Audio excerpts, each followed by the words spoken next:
Yo, what's good, y'all? Welcome to the No Level Cap podcast. I'm Sage Ashford. This is the No Level Cap crew, where we bring you all the anime, all the gaming, and none of the bullshit. I want to remind y'all again that we are on Spotify. We managed to get all 6 episodes on Spotify. Check us out. Just go look up No Level Cap. Go ahead and give us a follow. Help us out with that algorithm. All right, last week we talked about anime we were watching that was outside of the spring season. And this week I wanted to get into anime that are inside of the spring season because we have hit that magical number. You know, the what is it, the three drop episode or the 3 episode rule, where it's like if you made it to 3 episodes, you'll probably keep watching. If you didn't, it's like, all right, look, I got that motherfucker up out of here. So uh I did want to break it down because I looked it up and there's like 60 fucking shows. If you count like some of the really kiddie shows, that it's like 60 different anime that came out this season, which is fucking insane. I say again, there's more anime that comes out now than used to come out for entire years in one season now. But like, I just want to talk about a few different shows. Everybody obviously has their own, but like we kind of broke it down into four different categories. And the one I want to kick it off with is what show what show do you like the most out of the season so far? Rakeem, what's up? Man, very simple. Spy X Family. It was the most hyped anime of this season. I think we can all agree on that. Had a nice Definitely. background coming into it, and I watched it, and I was not disappointed. I really enjoyed the anime first off because the concept, of course, has kind of a Mr. and Mrs. Smith vibe to it. We have a spy, a gentleman right here, Mr. Forger, who is on a mission. He gets a mission from his intelligence group to infiltrate for like a politician, but he needs to get inside of a school, and to do that, they give him a mission to get a foster child. And the interesting part about this family is that each one of them has a part to play. The father is a spy. The foster child is a psychic, actually. And eventually, they find a mother equivalent who comes and lives with them, who is an assassin. The crazy part about it is nobody knows what else is going on except the little girl because she's psychic. And because the other characters don't know what's going on, it's kind of this awkward, almost comedic element to it, even though the characters are very serious in their jobs. Like the action scenes are very intense. Um, the lady who's kind of aloof and a little ditzy, but she's like a hardcore killing assassin. So it's like a good juxtaposition between the comedy, lighthearted moments, and the action, and it's really really good. And then the most recent episode I watched, on episode three, especially built the family dynamic where they were trying to find it, kind of like they were finding their chemistry on the show. They were trying to figure out who they were as a group, and as a result, it allows you to kind of get more endeared to the characters and also root for them a little bit. Like, this family situation isn't real. It's a situation that's temporary, but you almost want them to stay together because they actually kind of fit together pretty well. They gel a lot better than you think they would. So yeah, that is definitely my favorite anime of the season. I've been definitely enjoying that. Yeah, that one's a great one. Like it is like you said, there's this bittersweet feeling to it because it's like you know that at some point they're gonna have to break up, and so you're kind of you because they the creator did a great job of making every character on there likable for like their own reason. Like Hmm. Lloyd's really likable. Anya makes the show. Fuck it. Yeah, And I agree. Hmm. right? Absolutely. And Yor is really likable too. Like you said, she's kind of like she's really focused on her job, but also she's like a ditz because she clearly Yeah. doesn't know anything about anything else. She just knows how to kill people really efficiently. And then outside of that, like there's some things she might like. She's good at pretending like she's normal, but she's not normal at all. So Right. that's really charming about her. So yeah, like there is this feeling like, man, I really like these guys, and you hope that by the end they find a reason to stay together as a family. Will, what's up? What's your favorite so far? Honestly, that's really my answer. Spy Family, because I recently A just watched the episode today because I didn't realize it was out when I ran across the chart and it was like episodes four, and I was like, oh, it's three is out. And I watched that, and everything that Raheem said is 150% true. And plus, like, if you watch it and kind of like get into it with the way they've done this episode, you would kind of feel like they've established themselves immediately. Like, oh, this is a family, no doubt about it. Like, they're adjusting to each other, no doubt. And it's so weird because you would think that they've known each other for quite some time, but the quirks with Yor and Lloyd and Anya all kind of throw things off. Like Anya hears everything that she been thinking like Yor be like, look, I gotta find a way to put this shank in his neck, and she just sitting there like, what you talking about? And and like it's just an amazing show so far. I've been enjoying it, and I want to keep enjoying it. I don't know. I think it's gonna be 12 episodes, right? From what we've seen, it's gonna be 12, right? I believe I looked it up, and yeah, the current episode count is 12. But like, given the popularity of the manga and given the popularity so far of the anime, like I've heard no negative things about it. It's definitely gonna get a season 2. Yeah, Okay, yeah, then. I would definitely. It should. If that doesn't get a season 2, it'd be shocking. If it doesn't get a season 2, Long I'll as hope they don't it's do like a that- whole that- internet riot. Long as they don't do that One Punch Man shit or that Rising of the Man. Shield Hero stuff where it Don't get me vanishes started. for like 2.5 years or whatever for some reason. It's like this show is clearly mega popular. Like, why did it vanish? Like, as long as they don't do that, we all good. Yeah, You know, you can kill a show's momentum quite easily if that happens. So I really want Spy X Family to stay on this curve. Like, it's so different from everything else, like the tone and like the period piece and even the storytelling. It really needs to, kind of be an anime just to have something different on the docket, not just be generic. Although there's another anime kind of similar, but I don't feel it's quite as good, which I will talk about later. All right. So before we get ahead of that, before I ask Terrence, what are we calling this show on the podcast? Spy Family, Spy Cross Family, or Spy X Family? You know, I was gonna bring that up. It's once again another dilemma of they putting the X in there, and it's like it's either supposed to be pronounced or it isn't. It's like it's Hunter X Hunter or it's Hunter Hunter. It's Spy X Family, Spy Family. It's not Triple X Holic. It's just Holic. It's like, you know what? Yeah. Whatever. I guess we're not supposed to pronounce the X and it's just Spy Family. But then why put the X in? Never mind. exactly. Because it's As far as cool. I'm- That's why. As far as I'm concerned, X gonna give it to you. I'm X all day. Hey, I'm with it. Let's go. I'm with it too. All All right, Terrence. What's your favorite anime so far this season?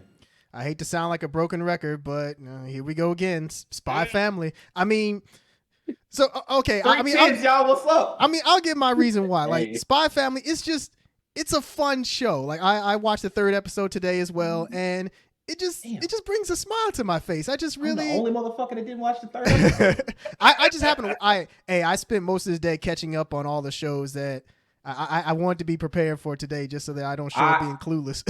I appreciate everybody for doing the homework. You know, I bombed out this one. I'm sorry. Hey, Oh, you good, show man. up I was another there. all day. good, I got what I could. No, but Every Saturday morning. yeah, but Spy Family is just a fun watch. It's the dynamic that Raheem and Will are mentioned with the family. It's so good. Anya, I don't use this word often, but she's adorable. Her reactions are hilarious. Like the faces that she makes, like they could easily be meme post. Definitely. One thing that helps it is that it doesn't have any overtly anime tropes to it. There's not, so far anyway, there's not like any overt fan service. There isn't like typical stuff that are kind of like anime-isms that we've just grown to accept as old anime fans, but as like if a newer person were to watch, they'd be like, I don't know about this, is kind of weird. But Spy Family doesn't have any of that so far anyway.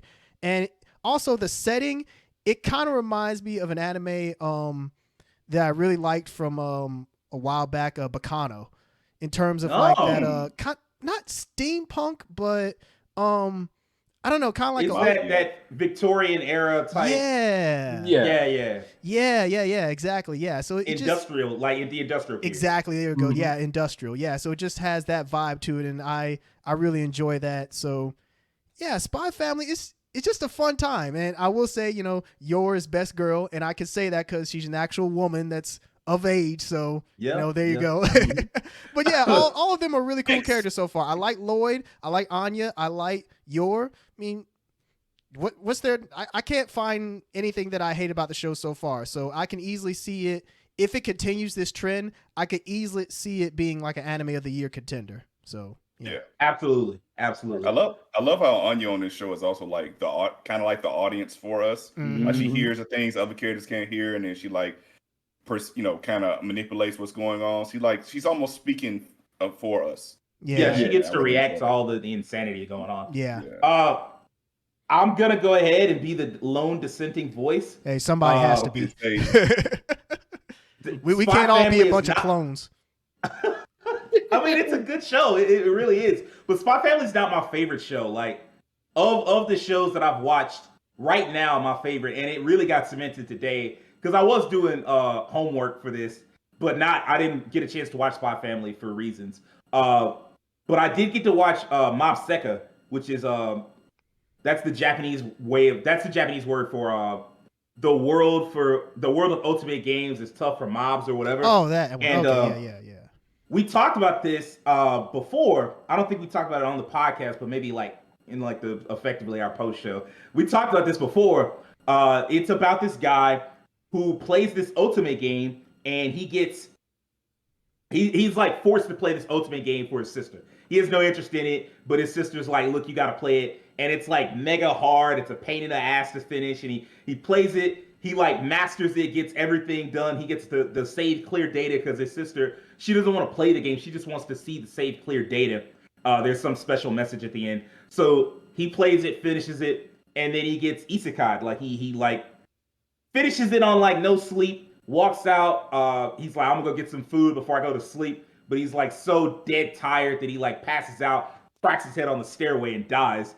And so he gets reincarnated into this world of like the game that he played. Like he gets reincarnated into that world. But instead of being like, okay, so the world, the way it's set up is only pretty guys have any kind of agency. It's kind of a weird, the gender dynamics are kind of flipped and the women have all the power and the women have all the control. And so like, if you're pretty and you can find a woman that you can marry, you might be able to have a good life. If you're not pretty and you don't find a woman that's nice, you won't have a good life. You'll have a miserable life. You're stuck with a woman that's like gonna make your life miserable. It's like royalty, so you can have like mistresses and all that type of shit. Mistresses and master. I don't know what the fuck the male version of that is. Well, you know what I'm saying though. You get to have that and like, so he gets reincarnated, but he's not a pretty guy. He gets reincarnated as like literally an NPC type character, like a mob character as they call it in the show. And so like he has to try to find a way to carve out his own happiness. But of course he's played the game, so he knows certain things about the world that other people don't know. And so like he wants to get into this school, this school where he can like basically meet a wife because he needs to have a wife. And he goes to like, he finds he's like his family, his mom or stepmom, whatever, like the matriarch of the household. Queen? I guess, is she a queen? No, I mean, like he's not that high up. He's just like a low level royalty person. Yeah, you're talking about the woman who wears like a gown, right? In the woman that's like mean to him. I don't know her rank. Yeah. She's like this weird, like she's the matriarch of the household because the husband has his own mistress and he's the son of that mistress. Yeah. So like she's like, yeah, you know, I could afford to send two of y'all to school. Of course I sent the daughter and I sent the oldest son. You finna get married off so I can get paid. I can get a little dowry or whatever. And he was like, nah, fuck that. I'm going to school. I'm finna find me a nice woman and settle down in the countryside. And so like he does this, he gets the weapons that he needs, he gets the stuff, and he goes off to this like dungeon. And he just barely makes it through the dungeon, and he gets this super secret special hyper advanced ship. Because it's a weird world. It's like half fantasy, half tech, but the tech is all like lost technology on some Final Fantasy type shit, right? Mm-hmm. And so like he pops in, he gets the weapon, and he goes to school. And I wasn't digging it in the first episode. Like that's the summary of the first episode, and I'm not gonna spoil too much of the rest of it. I wasn't digging it in the first episode because I was like, okay, this is okay. But it was, you know, some low key misogynist type shit going on. He's bitching about. I noticed that too. Yeah. Yeah, he was bitching about the women being in control, and it's like, it's an interesting idea, but it's really tone deaf given what goes on in like actual society. So I was like, I could dig this maybe if he was like shitting on the royals a bit more and he wasn't complaining about the women. And then that's what they did. Like by episode 3, I won't spoil it, but like they start setting up where he has to deal with all the princes, like the actual characters that he played as in the game. He has to start dealing with those guys, and they're the fucking worst. They're all like idiots. They're all like pains in the ass. They're all like really arrogant, and they're spoiled because like all the rules that other men in society have to play by, they don't have to play by because their rank is so high that they get to do whatever they want. And so he's like, no. I'm finna ruin y'all just because y'all get on my nerves. And there's a lot going on. Like, I liked it so much when I saw episode 3 today that I went and found the manga so I could find out, like, because it kind of leaves you on a cliffhanger. I'm like, yo, what's gonna happen next? So I had to go find the manga, and it's all of what I saw was good. I was like, yeah, I like all of this, and so right now that's definitely my favorite. Gotta watch that now. You kind of got my interest. Yeah, I watched the first episode, and pretty much your synopsis on it, I agree that there were some angles to it that I was kind of like, I don't know about this, but I definitely plan on watching more, and based on, you liking it, I'll definitely check out the rest of it. Yeah.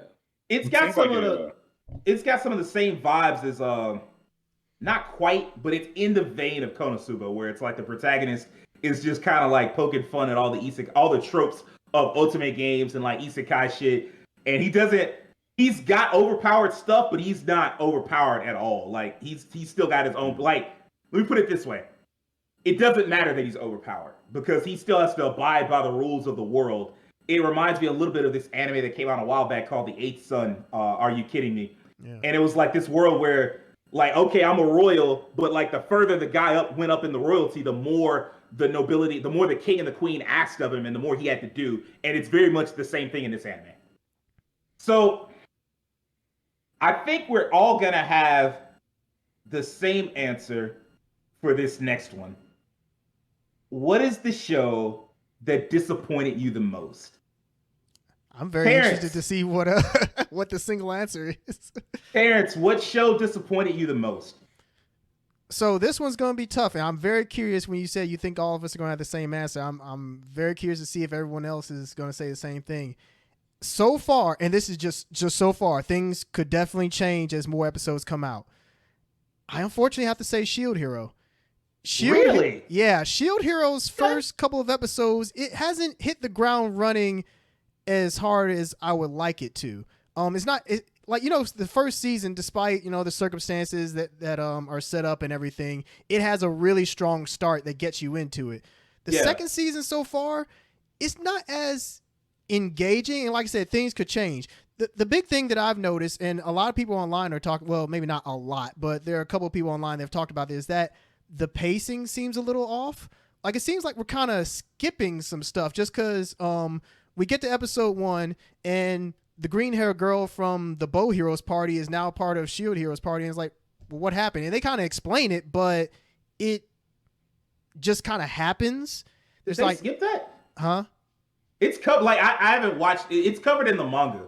So did they just skip like the explanation of how that happened? They explain it, but they don't. She's already It's like there. an exposition type of thing as opposed to showing it. Yeah, exactly. Like the first episode, let's see, it's either the first or the second episode where maybe I shouldn't spoil it, but yeah, I won't anyway, just for maybe people out there who still want to watch it. But yeah, just so far, it just seems like the pacing is slightly off, and it's just not as strong of a start as the first season. I contrast it to ReZero. When ReZero came back for season 2, it hit the ground running hard, and it was a direct continuation too. It picked up right where season 1 left off. And Shield Hero, it seemed like some time has passed. Like, now Fumi and his gang, they've been in the village for a little bit of time, and now they're being sent on this quest. And I guess that's another thing, is that the quest that they're on now is not part of the whole Waves thing. It feels more like a side quest in a sense. Like, I'm sure it's probably going to tie into the Waves, but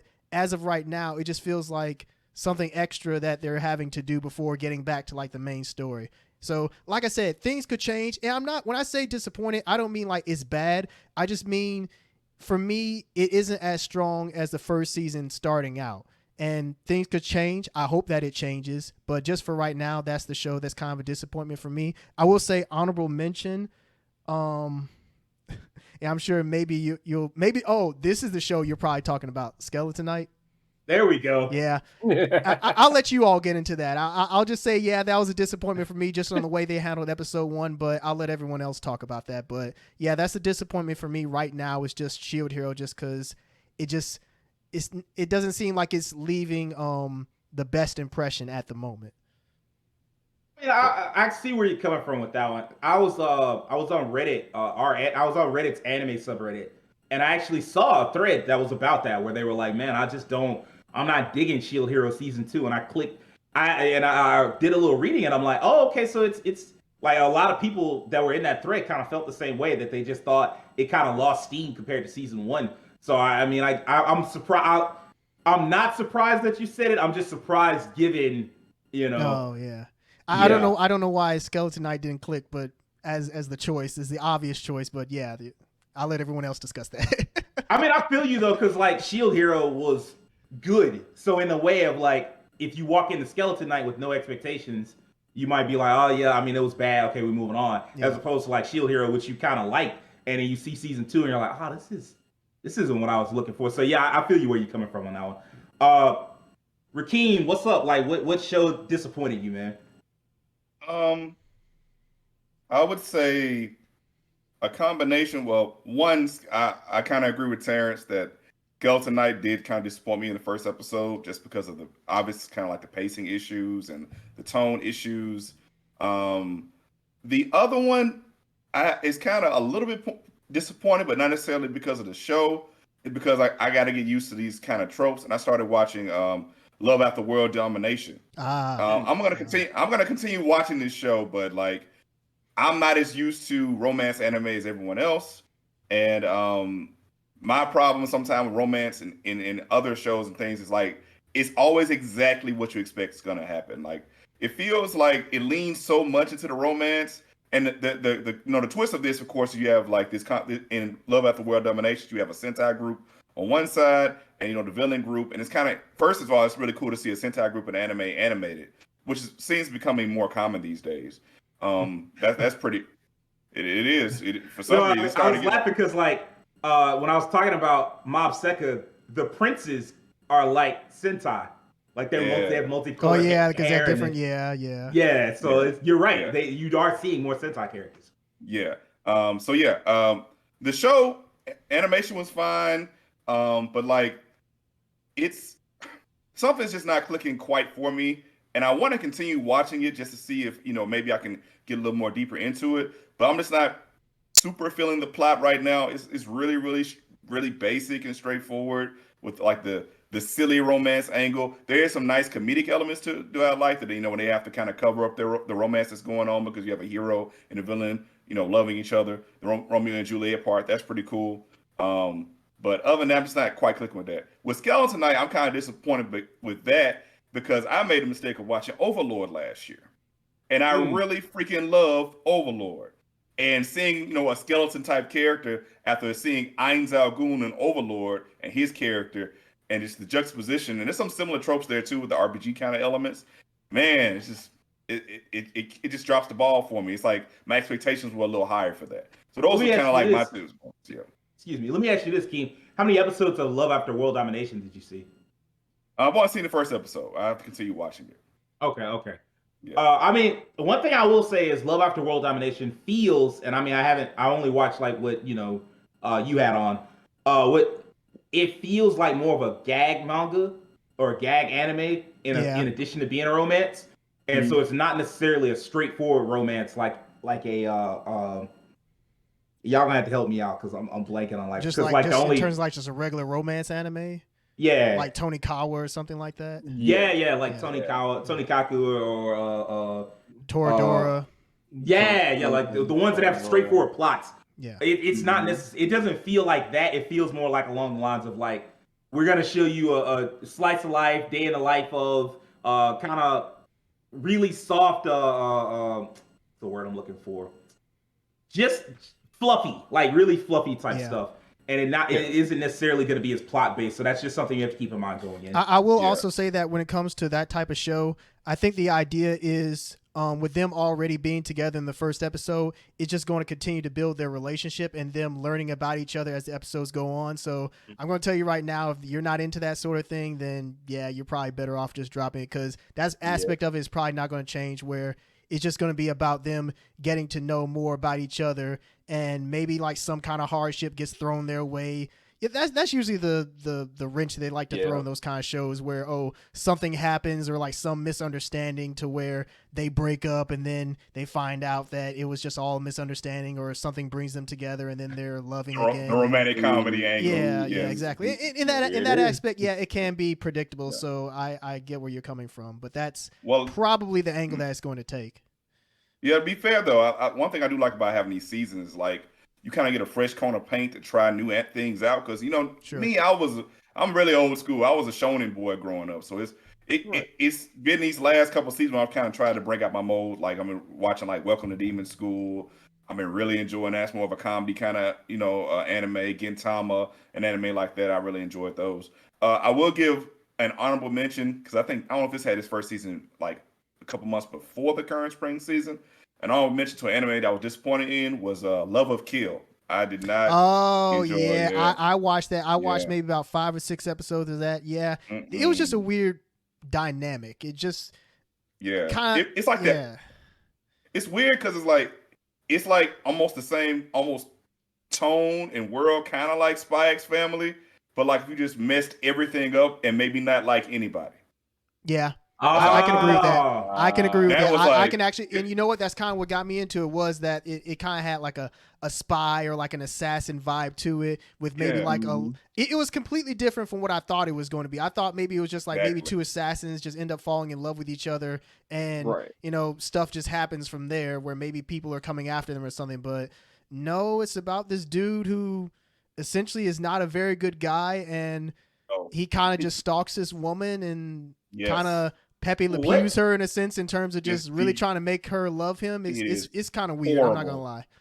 I've never watched an episode that made me so uncomfortable, like ever.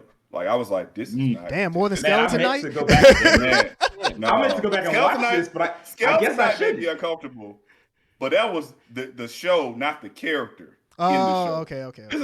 This is a central character of the show who is just absolutely, basically a villain who's trying to woo the protagonist. That's what it feels like this show is about. Yeah. If you had a villain who was like a serial, it's if like Batman was. This actually kind of is how Joker and Batman work. But like if Joker was trying to woo Batman and still acting like the Joker in the background, that's what Love of Kill is. And I just like, nah, I ain't feeling this, dog. I ain't feeling this. Anyway, I appreciate y'all for talking about it. Just because I didn't want to. I was like. That's one of the shows because every season there's always one or two shows that I mean to watch and I never get around to, and I'm like, I'll get back to it. And now hearing that, I'm like, okay, I probably don't need to check this out. Yeah, it's not worth. In my opinion, it's not worth checking out. You can skip it. Yeah, because I thought I'm pretty open-minded, but I couldn't do it, man. I just couldn't do it. No, now, I'm gonna go ahead and say it because y'all kind of have been dancing around it. Definitely the most disappointing show for me this season was Skeleton Knight. Look here. Be damned. The nerve that they had. Like, I sat there and watched that trailer, and I was like, okay, it seemed like it's going to be some, violence and shit, but I didn't know it was going to be all of that. It opened up on some hentai shit. I was like, if y'all cut this bullshit, and it was, some weird, gross SA type shit, sexual. I'm like, man, fuck no. And they had the nerve to have to protect. And then, they showed it twice, bro. They showed it. They did show it twice. They had to run it back. They was like, let's show the protagonist watching it from his perspective. And the only thing I was thinking is, why don't your bitch ass go up in there and help? They out here crying and the chick done pissed herself and shit. I'm like, all right, this first of all, this is gross and weird. Exactly. And it's definitely out of some weird fucked up hentai. But yo. Go do fucking something. You got all these powers. You can teleport and all this shit. You got this super powerful sword swing and shit. The nerve. That show is the first episode of that show is ass. I'm sorry. And then the second episode, they tried to completely 180 it. And they made it really wholesome. And he goes on this quest with this tiny little girl, and you're like, oh God, please don't let anything happen to the girl. And nothing happens. He's just looking after the whole episode, and he's a nice guy. And she gives him I forget, she gave him some flowers or Aretha flowers or some shit like that. And it was some really wholesome shit. And I'm like, this don't fit with what you did in the first episode. So now you just fucked it all up. And I don't know whether episode 1 is the real show or episode 2 is the real show, but they need to figure that shit the fuck out. And if episode 1 is the real shit, then it's basically just redo of Healer with a less shit protagonist. And if it's episode 2 is the real one, then you had a wholesome show and you fumbled the bag. And now all the people that will want to watch it because it was wholesome are like, yo, man, I'm not watching this shit with this creepy bullshit in it. So I don't know what the fuck they thought that show was. I'm sure there are plenty of edgelords that'll dig it. I'm not opposed to violence. And if it had just been violence, I'd be like, all right, sometimes, motherfuckers get cut up. Oh, well, it is what it is. I'm not opposed to violence. I'm not opposed to righteous justice. But you can't use SA and have it be like, oh, this week he gonna get the justice for that. Like, no, my guy, like, that's gross and weird. And it's time to step it up when you talk about writing. Like, knock it off. So, like, amen, that's amen the one. to all that. That's the one that disappointed me the most by far. And I wanted to go back and watch episode 3, but I really thought about it, and it came down to, like, how much time do you have in your day? How much time do you have in your week? And while you are watching something that you're, like, trying to give a chance, you could be watching something that is excellent. And I just refused. I was like, why watch this when I can watch something that I love? Why? I mean, like, there's already the fact that there's part 4, like, when we get around to it, there's a whole category about stuff we haven't seen that we meant to get around to, and I could have watched that instead of this bullshit. All right, my bad, y'all. I'm sorry for going off. Will, what's up? What show disappointed you, man? I mean, let me be honest with you, bro. You pretty much covered my whole base because I was gonna go on a tangent. So as far as I'm concerned, you beat me to it. Skeleton Knight is some bullshit. It should not have even touched the damn airwaves in Tokyo. They should have left that on the drawing board. I'm sorry, but you can't sit up here and put that element in front of me and say, warning, there will be graphic depictions of maybe possibly sexual assault, rape, and or heavy violence. And then the first thing I see is some woman face in the dirt, screaming her eyes out, trying to get saved, and then these dudes die like a good minute and a half later. I have to sit through all that screaming and crying and hoping that nobody hear that I'm in here watching this mess, because they could get the wrong idea. So I can't do that because the shift was too much for me to be going from this dire situation to him being like, I'm the most overpowered thing in here. I don't know how I got here, but I was playing the game. I fell asleep. I woke up. I'm a skeleton. Look at my armor. Look at my sword. Look at my magic. I got it all. I'm the most powerful man in this room. Now I got to go back and show y'all what happened beforehand. And I'm just like, it ain't for me. It ain't for me. The tone shift was wild. Yeah. Do y'all feel like when they originally made this show, it almost feels like they thought it was going to be one show, and then someone got the director and was like, what did you do? This is not what the show is. It's like, oh, let's redo that the next episode. That's what it feels like. No, bro, I mean, like, I've talked about this before. I feel like what you have is a lot of really bad writers who get further than they should because we don't have gatekeepers anymore. Like, there was a time, and this is a big tangent from what we were supposed to be talking about, but it relates to what you're talking about, what you asked.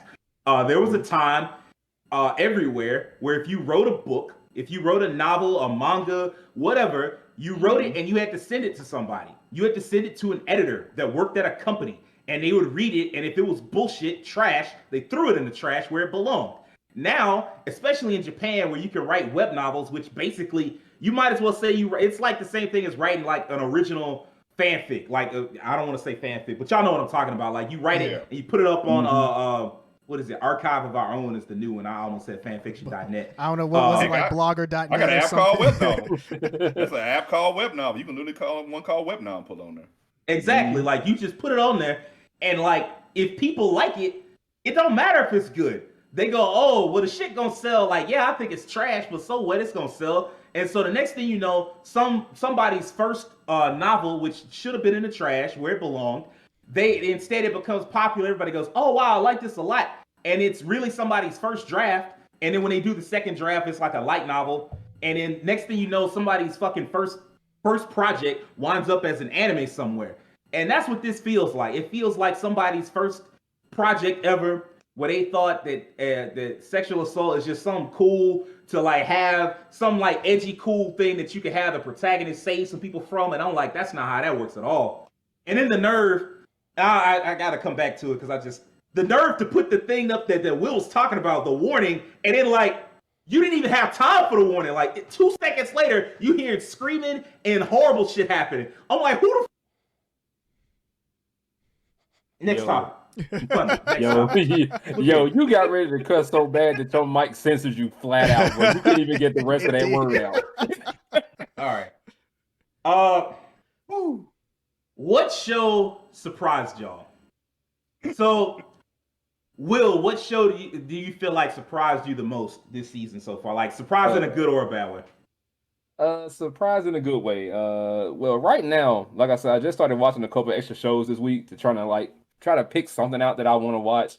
It's been a while since I sat down with like a solid, good sports anime. So I chose to pick Ao Ashi. It's a soccer anime. And basically the premise is that it's this guy in the middle school. He's like the ace of his team, and the rest of his team is basically like, and I described it to my homeboy earlier today. It's like basically if Kobe Bryant was on a soccer field and basically said, "Look, pass it to me, we gonna score." That's his whole thing. Once he got there, he's like, "I'm the genius on the field. You hand it to me, we win in the game. Call it even. I don't want to see y'all with the ball." Yes, yeah. So basically, he's like, "Look, me ball, me shoot, we win. Y'all do y'all part. I'm doing the scoring. Call it a day."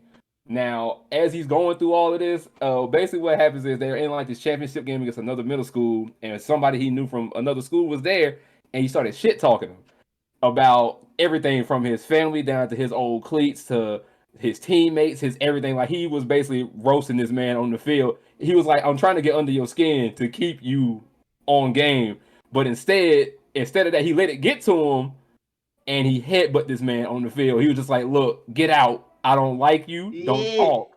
Shut your mouth." But someone important was there from a high school that was watching him, was like, "I like this kid. He's got potential." He's ran the field for so long and then ran across like the road near the ocean. Like he was exercising after the game, wore out. And this man coaches him and shows him how to do something new, like new stuff on the field because he's unrefined. But he's like, "I see the potential in you, but I need to work on you." And then he tried to show him how to do stuff on the field. He drew a diagram in the sand. But then this man here is like, "Look, let me show you something." He emptied this man's whole wallet in the sand and showed him the last few plays from the game he was just in that same day. And this man is dumbfounded at the fact that he is a genius. He knows what to do. He knows how to play. So now you're kind of following this guy as he gets ready to go into high school to probably be better at the sport that he already is. So, and the reason why he headbutted homeboy is because he said, "You can talk shit about me all day long. Don't talk shit about my mother. She did this shit for me to get me here. Don't do that. I will kill you for that woman." So I'm just like, you know what? You got my respect for that much. I give you that.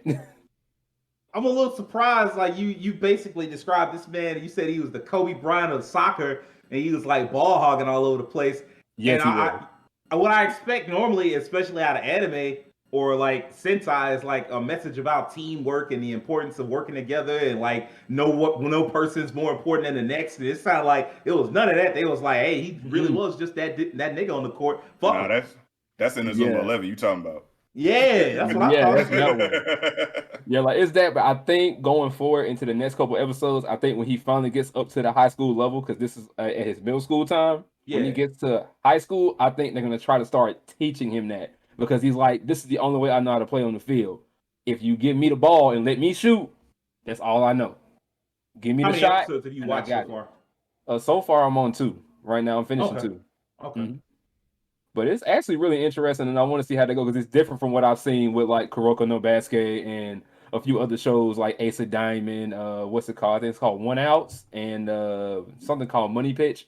I ain't gonna lie. You said you watch sports. I didn't know, because this season has been kind of crazy with the sports anime. They got exotic. There's a badminton anime out this season. Yeah, Salaryman. Yeah. Mm-hmm. Yeah, a golf anime out this season. Yeah, I saw that. Yeah. Birdie's Story, I think it's called. Mm-hmm. Yeah. Birdie's Wing, I think. Yeah, something like that. And then there's a horse riding anime out this season. So they really doing whatever this season. So new trend. Yeah. And I like the golf one, actually. I like the golf one because the leads on that show are actually female. So that's a little different. We ain't getting the male protagonists. We're getting like 2 lead females. So I think that's pretty cool. It's always nice to shake it up. Like I prefer when they shake it up and show you like men or women in like something that you would expect women to be doing, and it's like you find men doing it, or something you expect women to be doing, you find men doing it. Like, so I always think that's like, okay, at least you're trying to flip it. And how does that change the dynamic of the show? I always like shit like that. I will say that cute girls doing cute things will always sell. So, hey, even if it's sports, you toss cute girls into whatever sport it is, there'll be some audience for it. That's facts. And I mean, like, that's the only downside to it. If it's fine if it's cute girls doing a thing and it's just that they're cute and they're doing the thing. But if it's like cute girls being cute while they do the thing, that's what I'm like, that's when you took the fun out of it for me, because you the whole point isn't showing women doing a thing. It's to be cute doing the thing, and I don't think that's okay. as I fun. see what you mean. Yeah, I see what you're saying. Yeah, I Yeah, get what you mean, like yeah. I can't think of a specific example at the moment because I try to avoid shows like that, like where it's like, okay, well they're just being cute while doing. What's the gun anime? Gun anime. The one where they were like firing guns, like focusing on firing guns and shit like that. Gun anime. Did that come out last season? Nah, this is old. Oh. It'll take me a wait. second. You're not. Oh, you mean talking You about no can't be guns talking life. about like Gunslinger Girl, are you? Absolutely not. Oh, okay. Just making sure. Okay, that's the only gun women anime Yeah. that I can think of off the top of my head. Nah, they got a bunch of like this one. I believe they were supposed to be guns. They themselves were guns. Yes. Oh, We're we're into my territory I know God. nothing about. Things. Girls Upote. Frontline. Upote. Oh, That's what it was Oh, called. I thought you were talking about Girls Frontline because I thought that was it too. That's another one too. Like those kind of like, all right, we just trying to be cute just to be cute. But anyway, Terrence, what anime surprised you? Okay, Good or bad? So this is a good one. I don't really have a bad surprise. For me, I watched two episodes of this show today, and I think this is definitely a sleeper hit. Summertime Rendering. That it's good, and I will say I'll give a brief plot synopsis, but I'm going to keep it really brief just because I think it's the type of anime where you should go into it blind, and if you don't like it by the first episode, I mean, I don't know what to tell you. I mean, just drop it from there because I don't think the 3-episode rule is going to help in this case. Like the first episode, it does a lot, and it concludes with one hell of a hook. But the premise for it is this guy, he's returning to this island where one of his childhood friends, they unfortunately passed away due to circumstances that you find out throughout the episode, and things just happen from there. Like if I say any more, it's going to give away too much, and I really do think that it benefits to go into the show blind. But I would describe the show as, and this is going to sound funny, Anohana, ReZero, and Erased, if it was like the love child of all three of those. And I'll give a brief explanation as to why. Anohana, just because Anohana, it's kind of centered around the girl who something happened to her, and kind of like the show builds on them kind of finding out like why she's still there, like her ghost or like her presence is still there. It's kind of somewhat similar to that. ReZero, there's some mechanics that happen in ReZero that also happen in this show. I'll say that. Like I'm really trying not to spoil it. I mean, once you say ReZero, I feel like if anybody knows anything about ReZero, you kind of gave that one away. So you can just say it. Yeah. But and Erased, in terms of just it being psychological and a mystery. There's definitely a mystery that's afoot, and even after episode 2, you really don't know what's going on. Like you get an idea, but you don't know fully what's going on. Like the protagonist is still slowly figuring some things out. But yeah, the problem with this show is it's unfortunately in Disney jail. If you all hated Netflix jail, you're gonna hate Disney jail even more, because right now, I mean, Disney jail. We don't know how Disney's gonna do anime, so I don't know if maybe it's gonna take a few months, kind of like Netflix, for them to get all the dubs for it and then eventually release it, or they're gonna release it a year from now. We have no idea. This is new territory for Disney in terms of anime that I'm assuming is going to be put on Disney Plus. And there's another show this season that's licensed by Disney too, is the new Black Rock Shooter anime. So I don't like, this could just be me and I could be ignorant, but I feel like we might have sped past something. What's that? Disney Plus is licensing anime now? What? Yeah, they are actually. There's an anime that they're working on, but it's a Disney original, I think.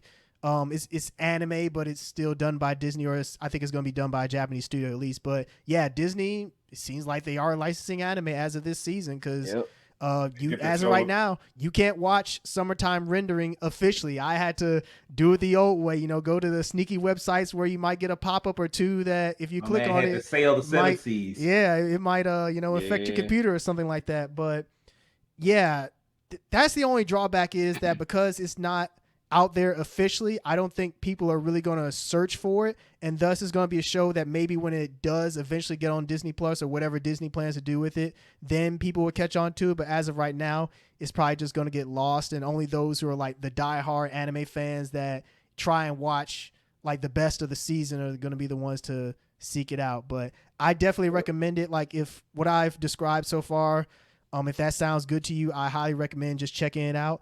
I will say another show that's just an honorable mention for me, just real quick, is Shikimori's Not Just a Cutie.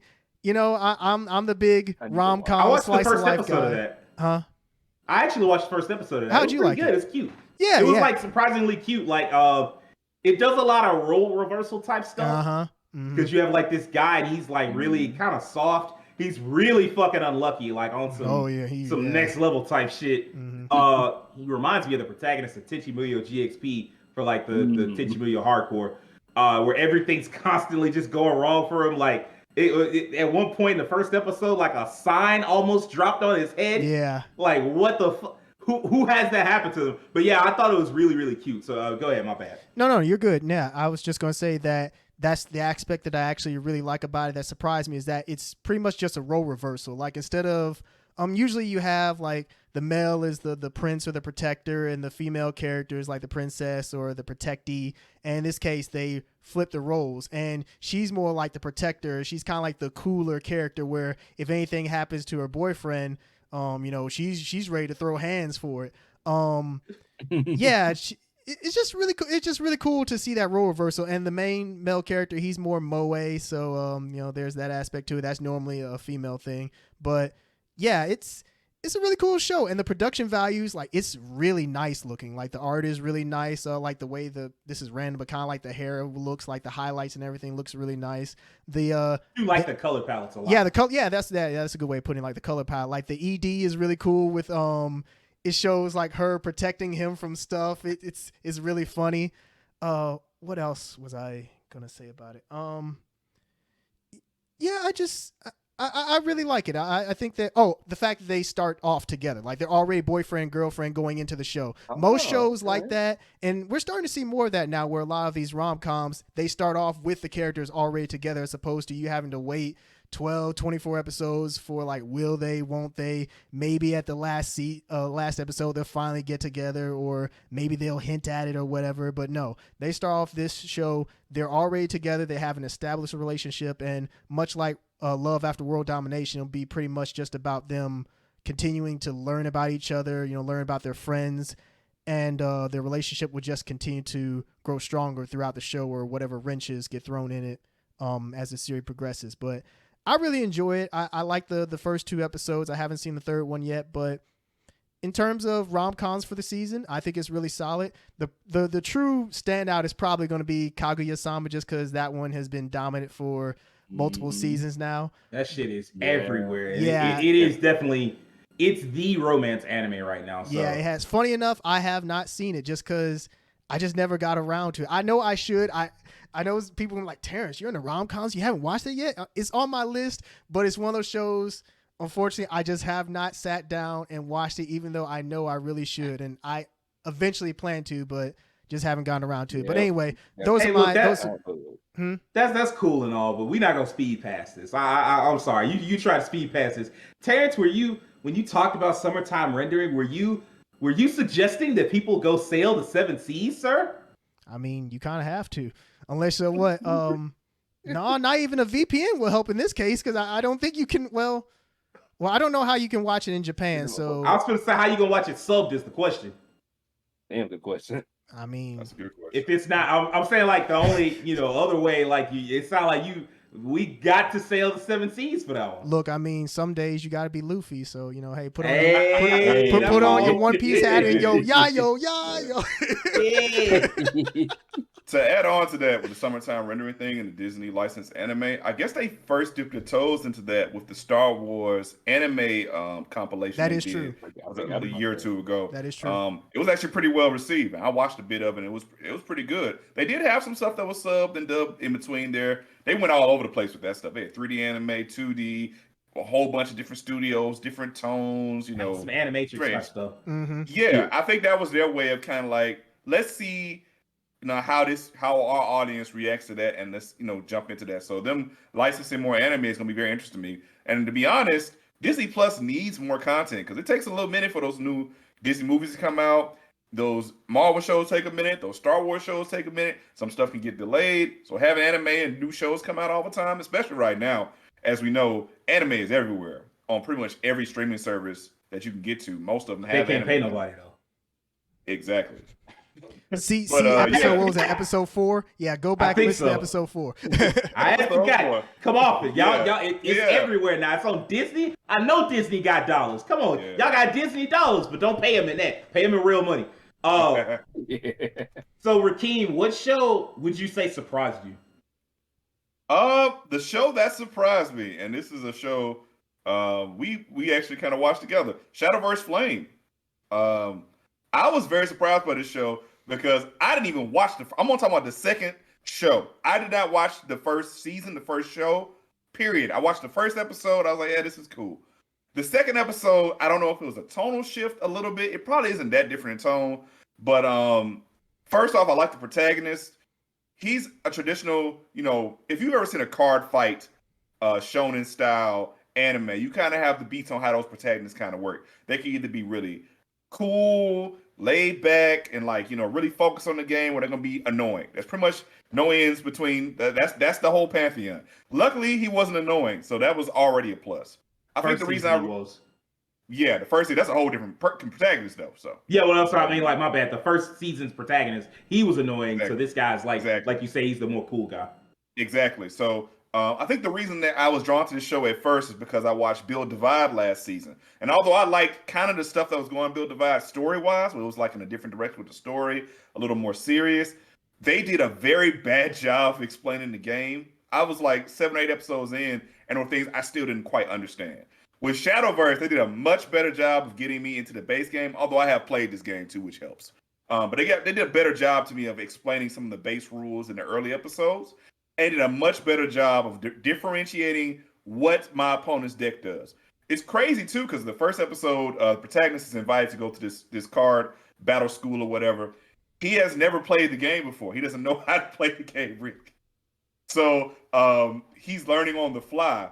And in his first duel, the first episode doesn't even really have an official full animated duel. They have a little bit of gameplay at the first. They just go about really explaining the rules and him learning stuff. He's reading the manual, literally reading the manual when he's having his first duel because he doesn't know what to do. So I thought that was hilarious, first off. So it's kind of nice to not have a ridiculous ace, amazing duelist. He's kind of learning. It's kind of because when you first learn a card game, that's how you learn a card game. You have the rule book, or you talk to a friend and you kind of figure it out as you're playing. And that kind of drew me in too. And also, he lost his first duel, which was kind of nice, see somebody not overpower. He has to kind of work his way up and kind of get better at the game too. What really drew me to it though was that they did an amazing job of showing okay, this is what this deck does. This is what it specializes in.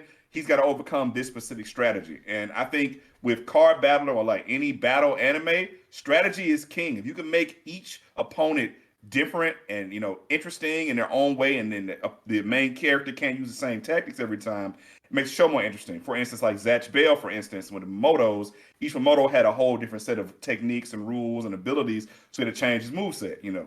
Although he only had 2 moves. Yeah, I love Zatch Bell. I can't wait for the manga reboot. But yeah, so the general story is he comes to the school. Eventually, he tries to join a club, and each club represents each basically card type in the universe of Shadowverse. They specialize in something like that, and his club is one that is actually defunct when he comes there, and he basically makes it his mission because of the person there, the dude who's there with him. He decides to join. His mission is to rebuild that specific gym kind of back up into prominence, and his strategy is go to all the different other clubs, beat their dude, and then steal their player and bring them into his club. It's kind of messed up. It's kind of hilarious. I'm on 3 episodes in, but I will say I've been pleasantly surprised. I will continue watching. I like it. I saw Shadowverse Flame. I watched it on my own, and then I watched it with you. I like it. I did like you said, the thing that I like, the protagonist from the first season is really annoying, over the top, loud.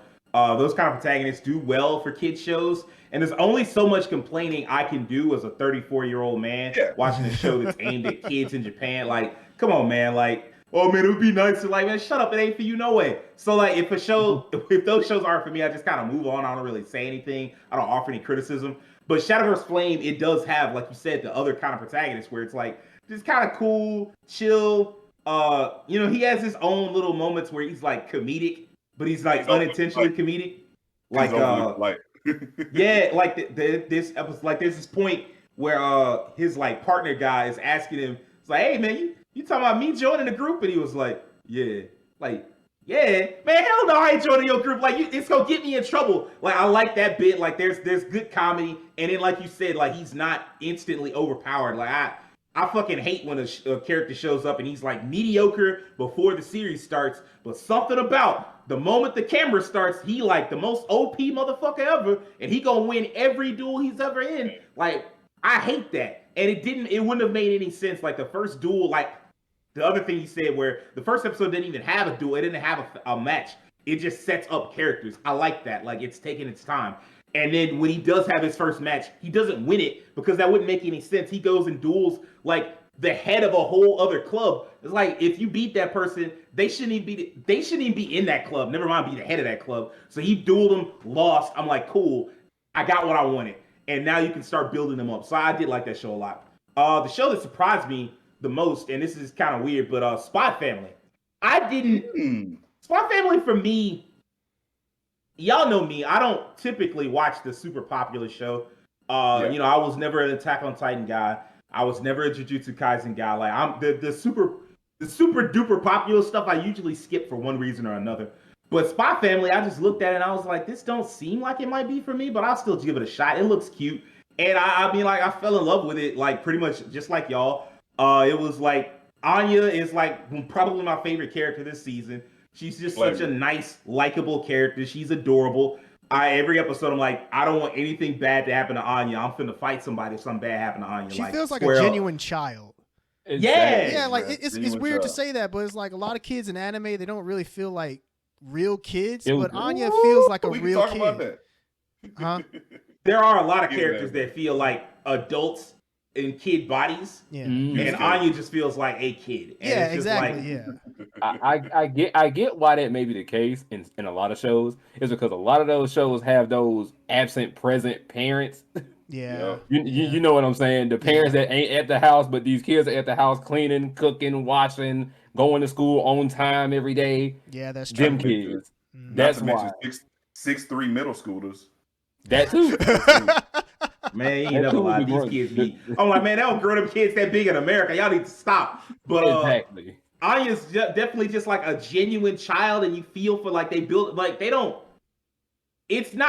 push it into melodrama, but they give you just enough detail on what's happened in her life where you're like, wow, I feel really bad for this kid. She deserves like a good family. She seems like a nice kid.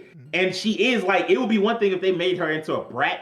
And I'd be like, man, take your little ass back to this orphanage and just leave you there with this dude who would like allowed you to be adopted with no papers. Like, man, take your ass back. But she's not annoying. She's just like this sweet kid that just wants a parent. She just wants somebody to take care of her because like that, she's a child and she needs someone to take care of her. That's a really good point, actually, that she easily could have been a very annoying character, kind of like a Navi. Like she could have been Nagi.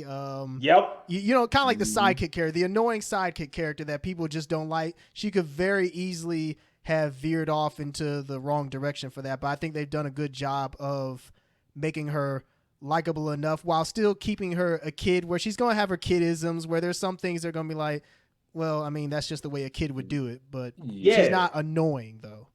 I mean, like, she like just barely pushed it in episode 1 when she went fucking around with old dude's spy equipment. I'm like, all right, this ain't really necessary. But I mean, I understood why she did it. And I guess I understood like she wouldn't understand the gravity of what she did.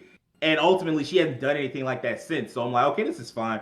And then just like the stuff where she tries to follow Lloyd around and he's like, I see you over there. Like that's all really cute. And she thinks she's playing tag with him. She's like, she don't know no better. So I'm with it. And like, I like Lloyd. Like, I understand Lloyd. He's like this real cool, like, He's cool and collected until people push him past his limits, and he's like, God damn it, I just can't. Like when he first found out he had to adopt a child, he just snapped, like ripped his papers. He's like, a kid? Kids? I'm like, yeah, this all makes sense. Like all the characters and protagonists, like everybody's likable, and that's a key thing for me. Like there are so many shows that never quite make it to like my favorite list because the plot is good and the animation is good and all this stuff is good, but I don't like none of the motherfuckers in the story. Like it's so many shows that's like that, and Spy Family is not like that at all. Like I just like everybody, and that's just nice. So, and then there was another one that surprised me. I'm quitting heroing is kind of a surprise. It's a nice little surprise. Oh, it's like, yeah, that is one I meant to check out. Yeah, okay. It's Yeah. pretty good. It's this. And we get to that in a second. But it's this thing where like the protagonist is like this OP ass dude. And I mean, of course he is. It's not an isekai though, so I'll give it that. At least I don't think it is. He's this OP character, like he's super OP, and he was chosen to fight the Demon King or the Demon Queen, and he does it, and he steamrolls. Like he's so good that he didn't even need his party. Like his party, he's like, man, they kind of sucked. They weren't really good at getting along. They didn't know how to take orders. They were kind of weak, so I got rid of them. I just told him I don't need to work with y'all, and I just went and fought the Demon Queen's army all by myself. He beats all of them. He has different cute ways of beating him. It's not like he beat him because he was so OP. He's OP, but also he used his mind. He's like one person was like a master spellcaster, and he was like, all right, well I'll tell you what, and he just cast like silence on both of them, so neither one of them could cast spells, and then he just like, sit your little ass down. And she couldn't fight back because she didn't have any physical capability whatsoever. So he just automatically won. There's another chick he like beat. He would outsmart like everybody, and then he just straight up beat the Demon Queen. But the problem was he went back to the human kingdom, and they were like, "You beat the Demon Queen by yourself? Oh hell no! You too goddamn strong. You gotta get the fuck out." And they was like, everybody was terrified of him. Like the whole kingdom was like, yo, this dude, he a monster just like she is. And so they like, not only did the people shun him, but the king was like, yo, I appreciate you, man. But the people, they want you up out of here. What you want me to do? So he's like, you got to be exiled. Not only do they try to exile him, they try to kill him. They send assassins after him, which of course doesn't work. He just like washes them. Because I mean, like, I beat the Demon Queen. Of course I can beat y'all assassins. But like eventually he's got no other option, and he winds up going to the Demon Queen's kingdom because he didn't kill any of them. He just beat them. He went to the kingdom and he's like, yo, I got nowhere else to go. Give me a job. And he has like a whole PowerPoint presentation. He has this whole like spiel that he's gonna give. He's like, yeah, you know I'm strong. I mean, I whooped all y'all. Y'all know I'm strong, right? I'm that guy. Like, give me a job. I can help y'all. And of course they're like, yo, man, if you don't get the fuck. So like, it's this cute thing where he has to like prove himself to the army because the Demon Queen's army isn't really evil. And so like he's trying to like find his place in this group of people because they aren't evil. The demon thing is like a misnomer. They're really more like demi-humans. So like, cause they're like, you know, dragons and like beast people basically. Mm-hmm. And it's really cute. Like, even though he's overpowered, they find fun things to do with it. And he's not just overpowered for the sake of being overpowered. So I dug that a lot. It's a really good surprise. And I guess the last category, what show haven't y'all got around to watching? Because it's, like I said, it's 60 shows. Even if you cut out the ones that are like 4-koma manga and like the really kiddie shows that's aimed at like toddlers and stuff. Even if you cut those out, it's still probably about 45 shows left. That's a lot. And I doubt any of y'all, I mean, because we're all adults and we have lives, so I doubt anybody's watched 45 fucking shows. So amongst those, what have you seen? Like, what did you like look at and you were like, I get a chance to watch this, but I still would like to. Will, what's up? What you got for me? Well, actually, I kind of have two shows. One I started actually today, but the other one I haven't gotten to. And Terrence, I think either Terrence or you mentioned it. Terrence mentioned it. Shikimori is not a cutie. I want to get my hands into that show because I only seen like a clip, like a trailer of it, and seeing how it kind of flipped the whole, like, you know, the dynamic we're used to seeing in rom-coms. And I seen that and I was like, that's different from what I'm used to seeing here, because I've watched numerous romance and rom-coms and slice of life, and it's always this way, but now it's different. Because if I had to compare it in a way, like you said in the ending credits, Terrence, that like she's constantly protecting him from stuff. Yeah, it's like they're going down like a sidewalk and like stuff is flying at him, almost like a video game. And whenever something like flies in front of him, she like protects him. She like knocks it out the way or blocks it or something. Okay, because see, when you said that, it kind of went into my head of an older show that I actually have on Blu-ray and DVD here called My Love Story or Ore Monogatari. Oh yeah. It makes me think of that because the dynamic, really cute girl, but it's like this big hulking guy that's kind of ugly, but he's like an everyman. He can literally like he's like a Swiss Army knife. He can work any job. He's strong as all get out, and literally he's almost like superhuman to an extent. And you know, it made me think of it a little bit. Just the genders are flipped a little bit. And I'm pretty sure the story's a lot different. Yeah, the subversion of tropes and whatnot. Yeah, I see what you're getting at. Yeah. So I'm like, I kind of want to watch that to see how that plays out. I hadn't got to that. And the other show that I just started today, before we got to this point here, is Harensan wa Hakarenai, which is Harensan is indecipherable. Mm-hmm. I was like, I'm gonna watch this later, but then I decided today before we got on, I was like, I'm gonna watch this now, and I'm 3 episodes in right now. I want to say 3 or 2, and so far, I'm really enjoying it because it's so different. It's another one of those shows that does something different because the main character is this. You know how the main character stands out and he or she sits at the back corner near the window. She's that character, but the character that interacts with her is almost like one of the mob characters in the show. Like he has like no like distinct real features about him, like brown hair, brown eyes, and the only thing that's distinct about him is that he's tall and he's a guy that's sitting next to her. And he wants to come into high school basically like, I want to make new friends, so why not start with this person sitting next to me? But her being the main character, because if I had to say so, it doesn't focus on her so much. It focuses on his interactions with her. Yeah. That's what it does. And she talks, but she talks like this. It's like, and no one can hear her. But randomly, after hanging out with her for so much, because guess how the hanging out starts? The hanging out starts because he picked up her eraser for her in class because she dropped it. I'm so serious. It's something a little small gesture like, hey, you dropped your eraser. And she has boundary issues. She gets too close to people when they're friendly to her. And that's something she's been trying to break in high school. Yeah, the reverse of probably what you were thinking, Sage. Yeah. She gets too close to people like they do something nice. She's like, I want to hang out with you for most of the day, or I want to hug you, or this and that, blah, blah, blah, blah, blah. Yeah, that is definitely the reverse. Yeah, and like in middle school, it was so bad for her that she couldn't make friends. People kind of like kind of shooed her away. Like, you get too close to us for little things, so we have to stop that. And she wanted to, but now she done found somebody that's trying to put up with her and trying to get her to speak and talk and actually trying to get her to open up more. So it's kind of charming in its own little way. I like it because, like I said, it focuses more on his interactions with her. We know it's her show, but it's him. It's kind of like putting you in his shoes. Like, you're trying to get the new quiet kid to open up. Sounds a little bit like Comey Can't Communicate. I was actually just going to say that it is similar to that, and I've watched it too, Will. So I know what you're talking about. Mm-hmm. Yeah, it is. It does kind of have those vibes to it. It's a cool show though. Like, if you like, your slice of life stuff, then yeah, it's a fun little watch. It's a nice little comfort. Yeah. So yeah, for me having picked this up today, I'm gonna continue watching it because so far I do love the antics because she does get a little out of hand. Like the one time, like she made like this double-decker lunchbox because she knows how to cook her own food. Kind of like what I just mentioned earlier about the kids that have the absent present parents at the house, know how to do everything, but the parents are gone, but they're paying the rent. So yeah, I don't know why they parents never home, bro. It's rough over there. I don't know, but she made like lunch for him one time, and he only had a melon bread because his folks is on a business trip. Don't you love it? So she puts the lunchbox straight up to his face and is like, "Here, eat."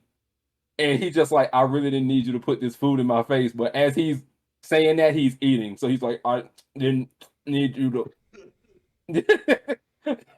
It's really weird little shenanigans that just kind of happens day by day in their lives, and I like it. I'm gonna stick with that one and Shikimori. Shikimori is the next one I'm gonna start. All right, Keem. What show do you feel like you wanted to watch but you never got around to watching? Well, fortunately, the show I was gonna mention is something Will mentioned earlier, Aoashi. And now I'm looking forward to actually looking for, even more to look at the show. So, for many years, I found that every once in a while, I really get a like this, almost like a taste when you give like you want some fast food or a certain taste of food. I want a sports anime. There's something about sports anime that just gets to me, like how they tell those stories, how close those characters are, how they deal with each characterization, and they all kind of, even though they're different sports, they still have the different speeds, different beats about camaraderie and character building and all that. So I want to try Aoashi just to get into a new sports anime. Since the last one I really, really watched was probably Kuroko no Basket, like really seriously watched. So I'm looking forward to that. And Will gave a great explanation for that early in the podcast. So he broke that down pretty good.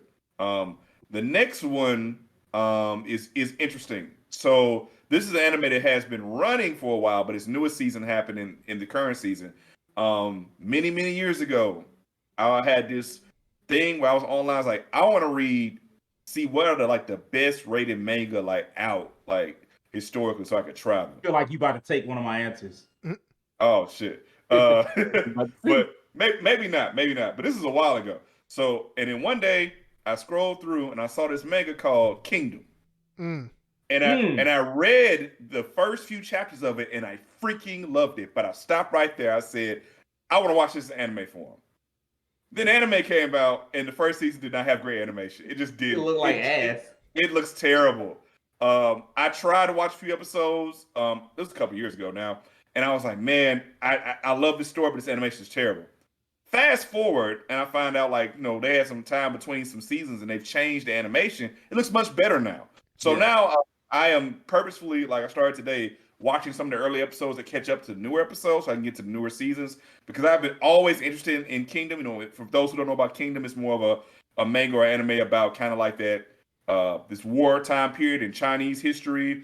It's about this coming of age story of this young man who works as a little kid, basically almost like a slave at first, like a conscript, all the way up till he becomes like a military officer. It has fantastical combat. It has some political intrigue, some twists and turns behind that. Like some stuff with like assassination and stuff, and all types of character interactions. It's a very interesting plot. I'm just glad that now I can enjoy the quality of the anime to go along with the plot. So I'm catching up on Kingdom. That's the other one I'm really, really want to get into. I hate this happens sometimes because I had the same problem with Black Clover, and Sage mentioned this. Like I really like Black Clover's premise because it was like the anime, version of Harry Potter at the time, or fairy tale, like another fairy tale kind of thing. And I like the premise, I like the action, but the animation, man, at certain points, has really got me out of it. And then eventually it improved, but not everyone can. It took too long. Exactly, not everyone can wait that long. Like I'm going through Kingdom now. I like the premise, but I wouldn't expect a normal person to go through 30, 40, 50 episodes before they finally get the best animation and quality improves. That's not, that's not for everybody. But yeah, so for me, Aoashi for my sports anime, I really want to get into that. And then Kingdom. Looking forward to Kingdom. It feels like an epic story. And the manga is very long running, so hopefully the anime is able to meet up to that as well. Terrence, what's up? Like, what show do you feel like you wanted to get into but you haven't had a chance to just yet? I have a few here, and I'm just gonna go through them real quick. One is Dance Danseur. I'm pretty sure that's how you pronounce it. That's the new Mappa show. I actually watched a little bit of it before we started recording, and it looks good. It definitely seems like it could be funny. Mappa did the show as well. It could be like a Yuri on Ice in a sense, or like a new Yuri on Ice. Just because it's about a guy like ballroom dancing, huh? Yeah. Well, no. This one is about a ballet. Well, maybe it does go into ballroom dancing. I think it does. Well, it's another show. I'm thinking of the other anime. My bad. Okay. You got it. Okay. Yeah. In this just quick synopsis, the main character he goes to this ballet, and he's immediately intrigued by it. And as a kid, he wants to do ballet. And eventually, as he gets older, he kind of, I guess, due to like social norms and whatnot, like his friends and peer pressure, he kind of gets pushed out of it. And I think eventually he's going to meet someone who gets him back into it. I didn't finish the first episode, so I don't know everything that happens, but I'm assuming that's probably what's going to happen. But anyway, it looks really cool. I don't know if it's really picked up a lot of steam. Not a lot of people are talking about it. I don't know. Well, we'll see. Maybe there hasn't been like a pivotal episode that's gotten people like really interested in it, but it seems like a cool show. It's a Mappa project, so I mean, like, I can see it gaining a fan base. So yeah, exactly, yeah, and I could see it. Just because it's so unique, but just because it's about a guy learning ballet, I could see, if there isn't a big fan base, I could see the fan base that's there for it being really strong. So yeah, that's one I plan to check out just because I'm curious about it. Another is The Executioner and Her Way of Life. I've been hearing some good things about it. I've seen it on I think some of the top 10 list in terms of what people are watching for the season. Yeah, I haven't checked it out yet. I don't fully know what it's about, but just because I've heard so much about it, go ahead.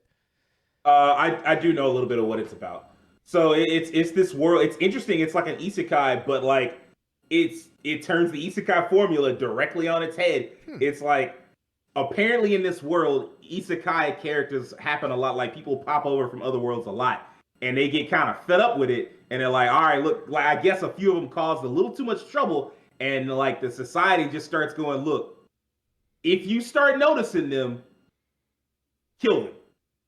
Like, if you pop over to if you notice that it's an isekai character, so like that, and then like it winds up being like these two, like one chick tries to like assassinate one of them, and it doesn't quite work out, and like because she's like immortal or something. I think that might be her unique isekai power, like her brought to this other world power. It winds up being that she's like immortal, and so like they kind of become friends, but the executioner is still trying to like wipe her out.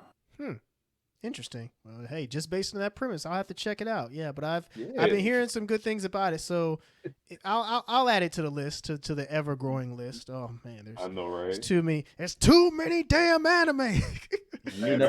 but anyway, and the last one, Tiger and Bunny. I gotta watch season 2. I feel like nobody's really been talking about it, so it's all on Netflix to my understanding. So I hope it's good.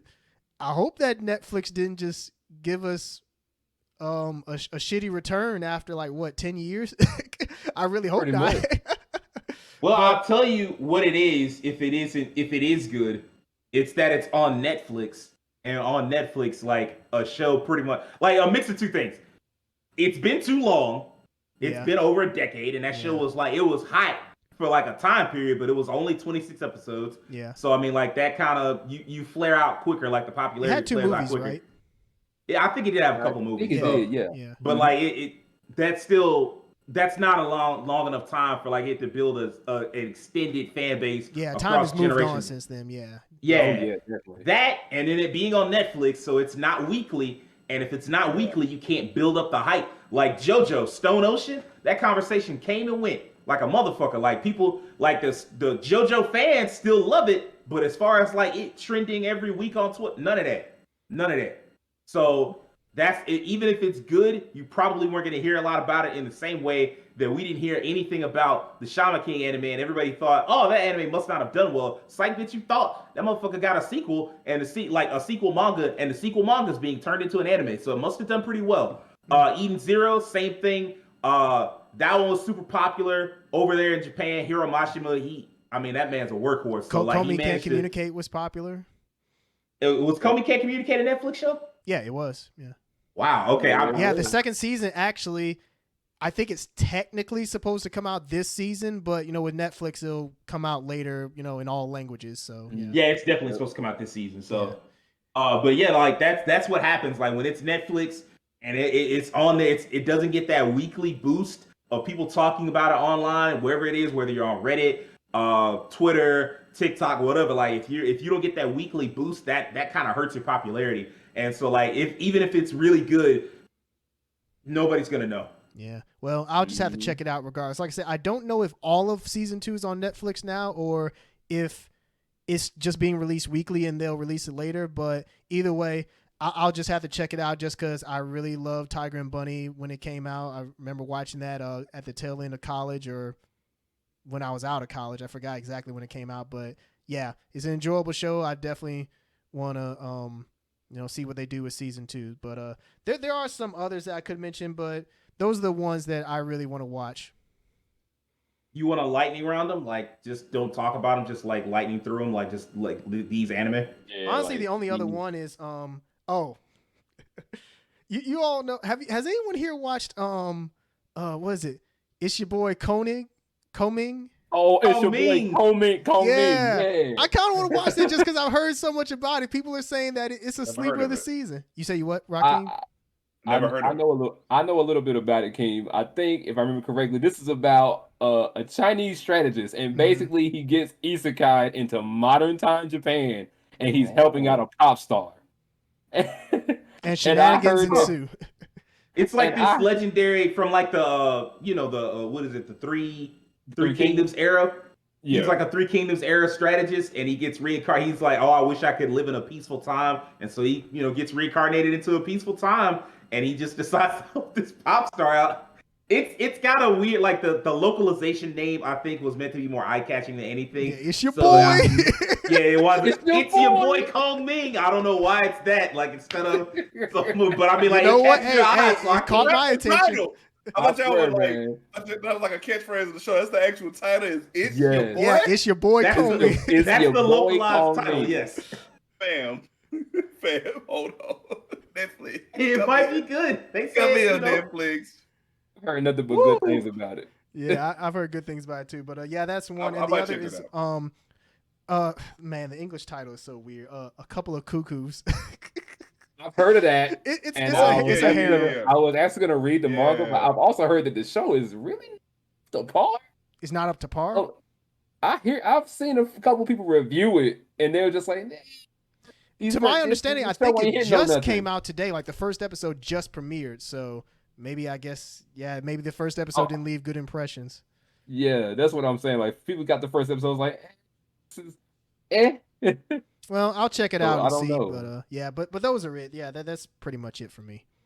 That's I fair might enough. add I'll- Oh, I said my bad, Sage. But I might add another one I was going to add to the list. Speaking of Netflix, I'd almost forgotten. I want to check this anime out this weekend. Ultraman, the Ultraman anime on Netflix. I saw just a few episodes of the first season. Now, I actually liked it, but just like many things, we're oversaturated with media, so it's quite easy to get distracted. So I wanted to go back to that because I saw the new season.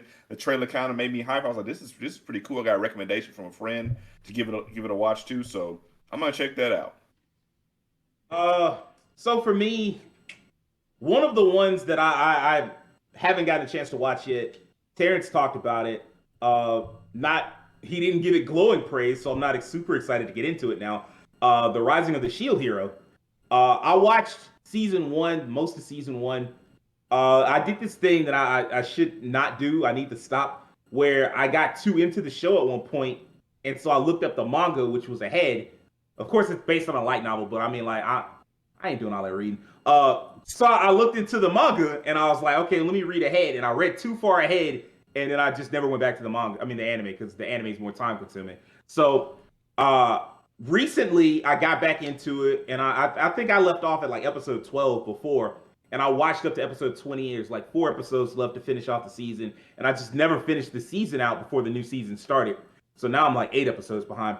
And now I'm not super excited to get back into it because I haven't heard anything like legit about it. I know it deals with the spirit tortoise, which I believe the arc of the spirit tortoise leads to some fucked up shit happens. Let me put it like that. I don't want to spoil it because I haven't read the manga that far. I haven't read that far ahead because it wasn't that far ahead when I started reading it. But like, I know that I did some reading on the Wikipedia or whatever. And so like, I know that certain things happen in the Spirit Tortoise arc that leave characters changed. Let's just put it like that. I'll say, since you read the manga, I actually wouldn't mind getting your thoughts on the anime, like the season 2, just to get that comparison, because I'm very curious to see how manga readers feel about where the anime is, if it is kind of rushed or I mean, each one, like every adaptation is a little different. Like the web novel is really edgelordy in like a Skeleton Knight kind of way. Mine, the character everybody hates, she meets a really terrible end in the web novel. The light novel, I'm not sure it's quite the same, The manga is softened up. The manga actually is done by a woman, which is interesting given what people say about Shield Hero. And then the anime is of course different in its own way as well. He's not as angry and vengeance filled as he is in the other adaptations. So yeah, I mean, it is gonna be. I'm sure it's gonna be different, and I am actually interested in watch season 2. So we can talk about that at some point. And then the other anime that I haven't gotten a chance to, I watched like the first episode today while I was eating lunch, I think. It's this anime that I've loved for a while now. It's the one I thought Keem was going to talk about when he said I looked up the most highest rated anime of all time. This is definitely one of them.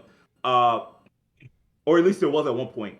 Legend of the Galactic Heroes. Oh, yeah. I super fuck with that anime. Like, I never got a chance to get into the original 80s anime, which was like an OVA it was like really high budget. It was like this super high budget, probably one of the biggest high budget projects because it was like an OVA for 110 episodes, which is obscene and absurd. Because most like OVAs back in the day were like meant to be like the high budget projects where they could get the best animation, the best quality, and they were like unfettered by like censorship. And so like they decided to remake it as a series of movies, and they've been doing it for like 5 years now. And so I got through like the first 24 episodes and I was hooked because I like the original series. I never got a chance to check out. It's kind of daunting. It's 100+ episodes. That's a lot to watch. I was like, I'll just start from the beginning with the new version. And everything I've heard tells me it's pretty accurate to the light novels, the source material. So I was like, all right, bet, I'm in. And I got super hooked. And I've been meaning to check it out, like because it comes out as movies in Japan, but I guess they get turned into anime episodes really quickly. And so I didn't even know for a while that they were already episodes until I like looked on Reddit and saw people talking about it. And so I got a chance to watch the first episode. If you haven't seen any of Legend of the Galactic Heroes, I don't know how best to put. Like the people used to say it was like Star Wars, and I feel like that's like when people used to say Yakuza's like GTA. It's not. Like they have like Keem saw a couple episodes of Galactic Heroes. I'm sure you would agree it's nothing like Star Wars at all. It's kind of like Gundam's politics and a little bit of Star Trek. Kind of a little bit. A little bit. Like it's really not exactly like anything in the West. Basically, you have these two sides of it's like these two military sides. You have the Empire and then you have the Free Planet Alliance. And the Empire basically took over humanity at one point. Like the one guy rose to the top of humanity in like the far future, and he took over and he created his own empire. He like became so powerful, he like changed the calendar to like his own fucking calendar and shit. And then eventually a group of people just escaped the Empire. And they got on some ships and they traveled so fucking far away that the Empire didn't even know they existed, and they formed the Free Planets Alliance. And it's kind of, if you think too hard about the show, it's a little creepy because like the Empire has all these people. The Empire is very focused on nobility, but it's also a lot of people with German names that are like blonde haired and blue eyed and perfect. And they have these outfits. They aren't the outfits that you're thinking of. They actually have like the World War I type shit to them. You know, they're led by like Kaiser this and like, it's like, all right, bro. Chill out. We get it. Yeah, exactly. And then the Free Planets Alliance on the other side, like neither side is good, but like the Free Planets Alliance has all the people of color. Like it's like all the people leading the Empire all have like these hella German names, and then like the leader of the Free Planets Alliance, or the like protagonist, is called Captain. He's got this Chinese name that I'm blanking on for whatever reason, even though he's like Yang Wen Li. There we go. Like, and like all the characters are like people of color and people of different ethnicities and descents and shit like that.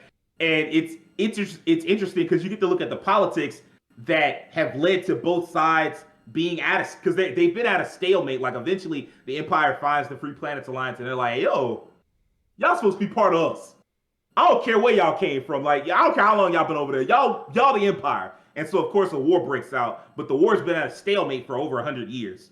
And finally, you get these two protagonists that are like so genius, like they're genius level tacticians. They make Lelouch look like a fucking babbling idiot. And they're so like smart that they're finally able to like outmaneuver anybody else. And it's only because the two of them exist on opposite sides that they're able to like keep the stalemate going, but you can still kind of see things moving in the background on both sides because they start out like without a lot of power in their respective militaries, and they gain power because of how competent they are. And I fucking love that show. Like it's a lot of fun if you're really into like the intrigue and politics of a Gundam, like Keem said. This will really grab you. There's not a lot of mech fights. There can be a lot of like starship battles. Like the first episode of the new season had some really cool starship battles on like not quite Macross, but close to it. So I really fucked with it. Anyway, is there anything anybody is missing? Like, it's your last chance. We're not talking about spring in the next week. So what's up? Anybody got any favorites that they missing? Anything that they loved? Oh, well, actually, you actually recommended Legend of Galactic Heroes to me, Sage, and I got to go pick it off of what you said. It was really refreshing because, like, when I got into the show, I was watching it. They had so much detail in like those characters and like how they interacted with the command. Both these young captains. Well, one was an organizer. One was won by his situation. He basically was forced into a situation where he had to be a leader. And just how I loved how each side's like group responded to their leadership. Like the blind guy, everybody on his side was like very old school. They're like, hey, we do things this way. He's this young upstart. What does he know? But because of his stature, they couldn't say anything. And then on the other side, was it Sing-Wen Lee? Young Wen Lee, yeah. Young Wen Lee, I'm sorry. Young Wen Lee, his group, he didn't have that stature. So he would bring up those same kind of ideas. They were like, I know what I'm doing. You're crazy. I know what I'm doing. And they kept taking L's over and over again because they wouldn't listen to him until he finally got command. Just a little bit I've seen of it. I'm very down with it. Like I said, I love the political intrigue of Gundam. I love Star Trek. I love the space battles of Star Wars. I think that's why people kind of get the comparison with the battleships, the massive battleship battles. And I think there's just not enough space opera out there, man. Like, so when you finally get something that's solid, you said a word right there. You got space opera ain't what it used to be. So you got to, when you find one in this day and age, you got to hold on to it. So I agree with you completely about that. I mean, there really isn't a lot of space opera in general. Like, there's a lot of mech shows, but space opera is kind of few and far between. You get a few of them. There was one over a decade ago in like 2009 called Titania. That was a space opera show. There was another Crest of the Stars, Banner of the Stars. Like I think they were connected. Yeah, I know those shows. Yeah, they were. Yeah, that was a space opera series. Like when I say space opera, and I think Keem will agree, like removed from mechs. Like this ain't no giant robot shit. There's no there's some mechs in this, but there's no Gundams. There's no mobile suits with none of that. So and that's what makes it interesting. And as Keem aptly put it, both sides have problems. One side is like stuck up because it's so rigid because it follows all these elites and like birthing and status and all that bullshit. And the other side, the Free Planets Alliance, is like tied up in bureaucracy and red tape and just nonsense. And so that's why they both suck, even though like there's still one side that you're gonna wind up rooting for. But I appreciate it. That's gonna wrap it up, I think, for this week's episode. If you enjoyed it, I need a few things from you. I need you to do us a favor, hit that subscription button on YouTube, hit the bell so you know when we release a new episode. Follow us on Twitter and TikTok, tell your friends about us, and I need you to do me a personal favor and have a wonderful week. We'll see you next time.